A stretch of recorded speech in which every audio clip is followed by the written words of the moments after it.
اللهم صل على سيدنا ومولانا محمد وعلى ال سيدنا ومولانا محمد وبارك وسلم. حدثنا ابو الولید قال حدثنا شعبۃ قال اخبرني عبد الله بن عبد الله بن جبر قال سمعت انس بن مالك عن النبي صلى الله عليه وسلم قال آیۃ الایمان حب الانصار وآیۃ النفاق بغض الانصار او کما قال رسول اللہ صلی اللہ علیہ وآلہ وسلم.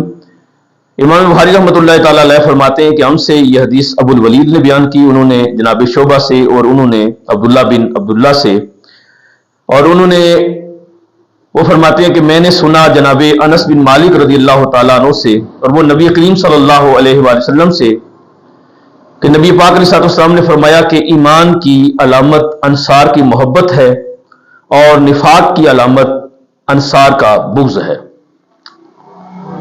تو یہ حدیث شریف جو ہے امام بخاری رحمۃ اللہ تعالی ایمان کی علامات کو بیان فرما رہے ہیں کہ ایمان کی علامت میں ایک انصار کی محبت ہے اور نفاق کی علامت میں انصار کا بغض ہے. یہاں پہ محدثین کرام فرماتے ہیں کہ یہ خاص طور پر بالاہتمام انصار کے حق میں یہ حدیث شریف کا آنا، اس کا کیا معنی ہے؟ جبکہ انصار کے ساتھ بالمقابل مہاجرین تھے.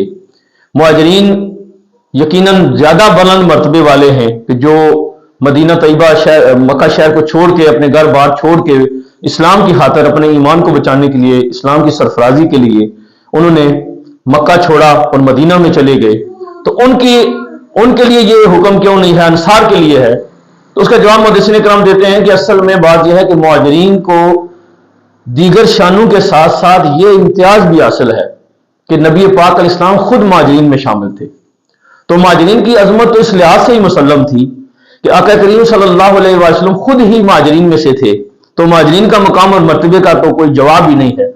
انصار کو یہ نعمت عظمی حاصل نہیں تھی، تو پھر اس لیے نبی پاک علیہ السلام نے بالاہتمام ان کا الگ سے اہتمام کے ساتھ ذکر فرما کے بتا دیا کہ صرف مہاجرین ہی شان کے مالک نہیں ہیں کہ ان کی محبت ایمان ہو اور ان کا بغض نفاق ہو، بلکہ فرمایا ان کو پناہ دینے والے انصار مدینہ کی بھی یہ شان ہے کہ جو ان سے محبت کرے گا اس کو ایمان کی علامت سمجھا جائے گا، اور جو ان سے بغض رکھے گا اس کو نفاق کی علامت سمجھا جائے گا.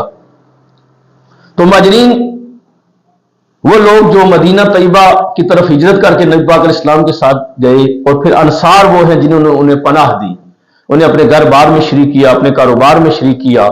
اور تاریخ یہ بھی بتاتی ہے کہ جن صحابہ کرام کی شادی نہیں ہوئی تھی، اگر کسی انصاری مسلمان صحابی کے 2 بیویاں ہوتی تو وہ ایک بیوی کو طلاق دے کے اپنے مہاجر بھائی کے ساتھ اس کا نکاح کر دیتا.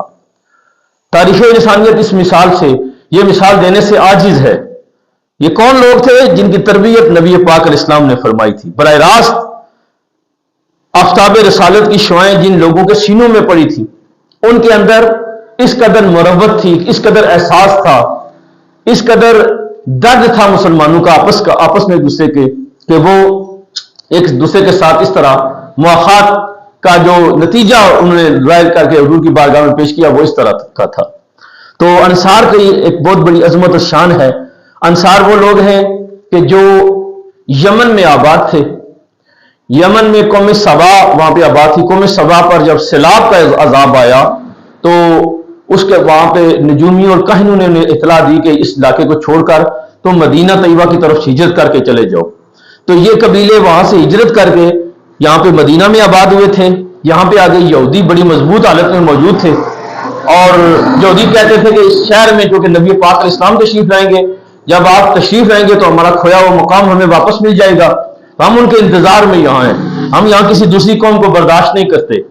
بہرحال انہوں نے اوس اور خزرج کے قبائل نے کوئی منت سماجت کی، وہاں پہ رہنا شروع کر دیا. وہاں انہوں نے ایک شرط رکھی، یہودیوں نے ایک شرط رکھی کہ ہم اس شرط پر تمہیں یہاں پہ رہنے دیں گے اس سرزمین پر کہ تمہارے قبیلے کی جس بھی عورت کی شادی ہوگی وہ پہلی رات جو ہے وہ ہمارے پاس رہے گی. یہ انتہائی گھٹیا قسم کی یہودیوں نے، یہ شروع سے ہی گھٹیا ان کے آتے ہیں، اخلاق نام کی چیز یہودیوں کے پاس نہیں ہے.